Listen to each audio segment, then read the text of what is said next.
Hello everyone. Today we are going to understand a battle that our body fights every single day. The battle for thermal equilibrium.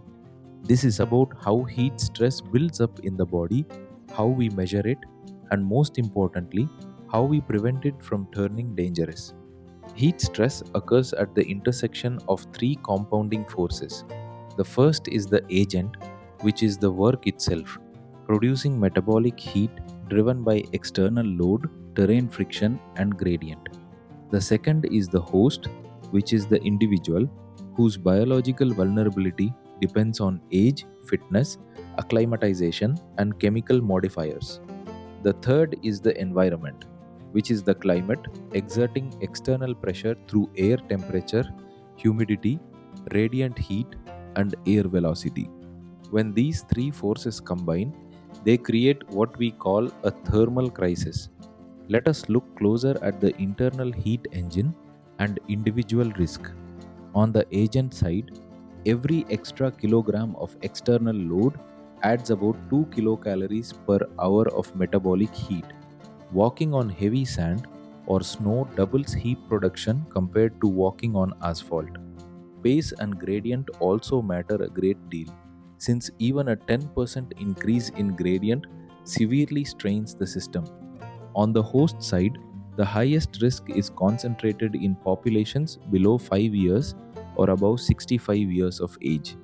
Biological status such as obesity, low physical fitness, sleep deprivation, and lack of acclimatization increases vulnerability. Chemical modifiers like alcohol and specific medications including anticholinergics, phenothiazines, and diuretics also raise the risk. Now let us understand how we measure the external heat load. The dry bulb thermometer measures ambient air temperature. The wet bulb thermometer measures evaporative cooling potential, which is the critical metric for humidity.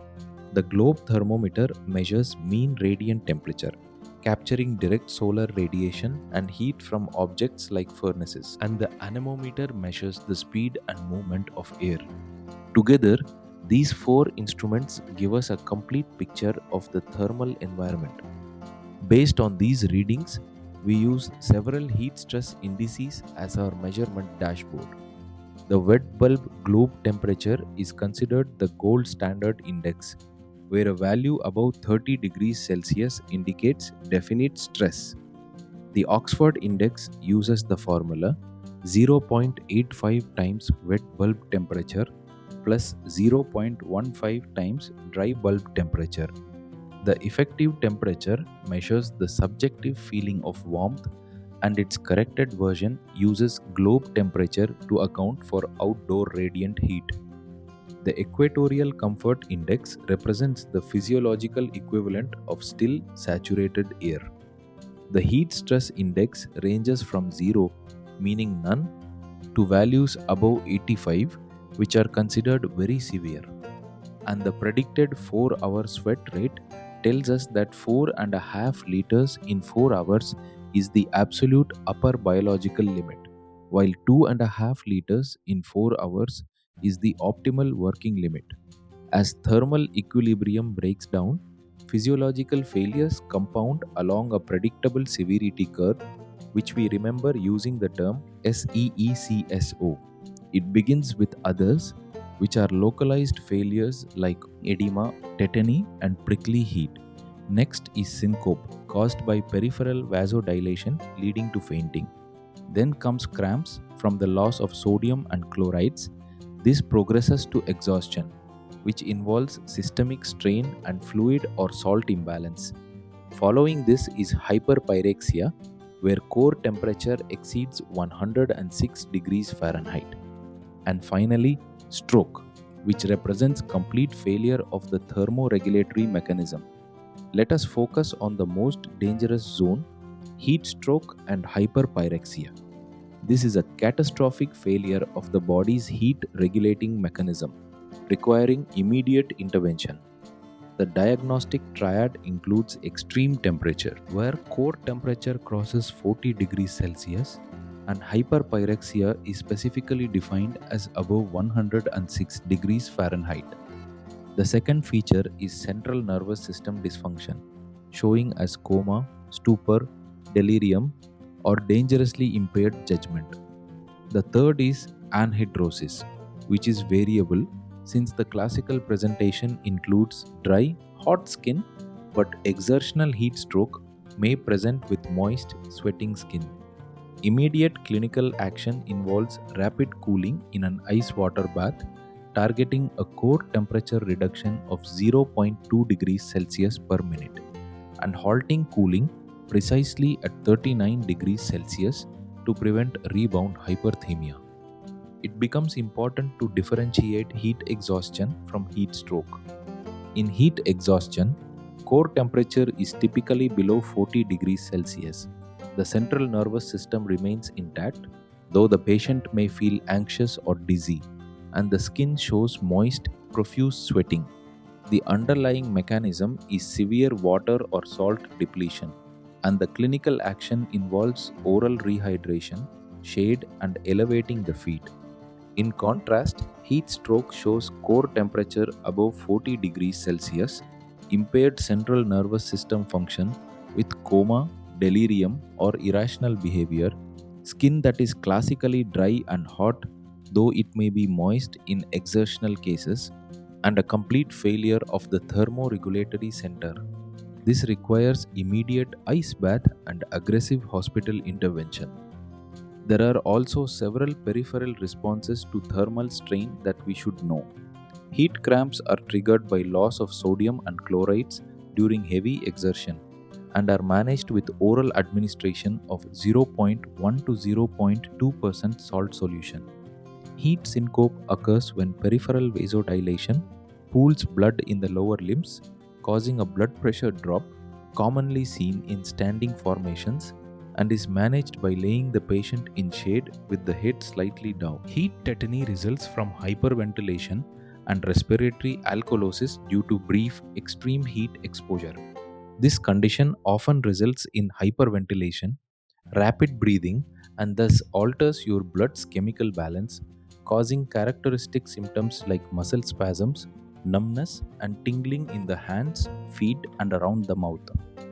Heat edema presents as pitting edema of the hands and feet, primarily affecting the elderly. And prickly heat is an erythematous, pruritic rash, also called miliaria rubra, which can progress to chronic dermatitis if unchecked. Now, let us move to prevention, starting with the human shield, which focuses on the individual.